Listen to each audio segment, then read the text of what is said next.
So let's clear up this thing about the TONEX effects loop.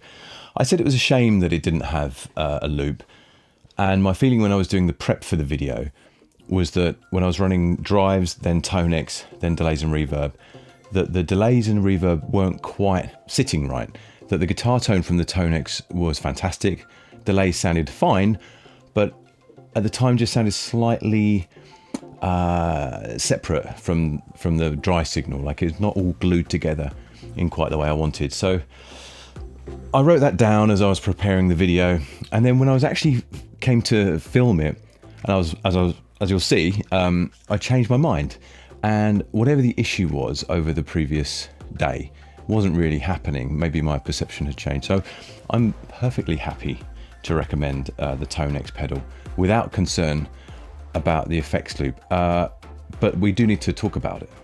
So people have been adding guitar effects in post for many years. So a few people in the comments mentioning Larry Carlton. It's absolutely fine. I do it myself. People do it all the time. But also people have been recording effects through their amplifiers for years. And I'd guess that's actually more common. So sometimes that will be all of the effects into the front end of the amp, and sometimes it will be using the effects loop.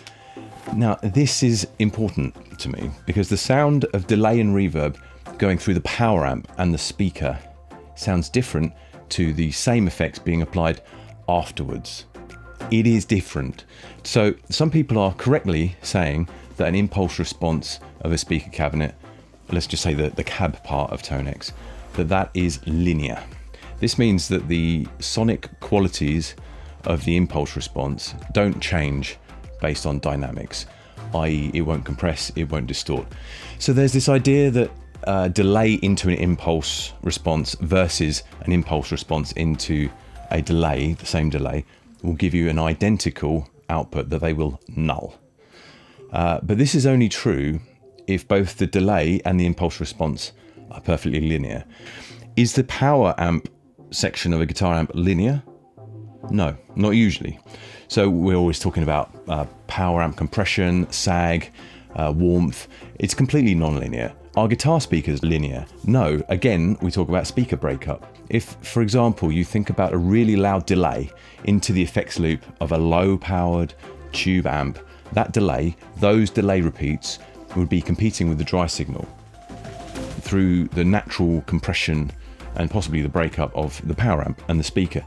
Now, the extent to which this is noticeable will vary hugely depending on the amp, and in some cases it's not going to be noticeable at all, but we might in fact prefer to hear the delays after the amp, like in the style of like Larry Carlton. So let's bring it back to the TONEX. The lack of an effects loop in the TONEX is no more of a deal breaker than the way that the Kemper works, or say the Axe FX. So if your pedal board goes drives, TONEX, delays, that's exactly the same as the Kemper is laid out. It's a very legitimate signal path, and the effects loop, the lack of an effects loop, is a complete red herring when it comes in comparison to how those other systems work. It's just the same, and it's not something to worry about. It's kind of on me really for not explaining that properly in my video, in my main video. However, what I will say is that in a world where we are focusing down to insane levels of detail and precision with products like this, if you were able to interrupt the pre and the power amp and put delays and reverbs before the power amp, cabinet and microphone, that would be even closer to recreating an amp with an effects loop. And I do wonder if at some point somebody is going to do that in hardware. Maybe they have, I don't know. Let me know if they have, because I'm interested. So having delays and reverbs after the amp cab mic section is fine, it's common, it sounds good. Whether it's best depends on you, your sound, your record, or your band. So, and personally, I think the advantages of a simple pedal like the TONEX pedal, providing all the fantastic amp sounds and then having delay and reverb after, is completely acceptable. Sometimes it's nice though to have your delays all sort of smushed together with the dry signal, and you put all your effects into the front end of the amp, and that's a lovely way of doing it too. See the edge. It leads to a different kind of sound, and of course you can do that with the TONEX pedal too, but only in mono.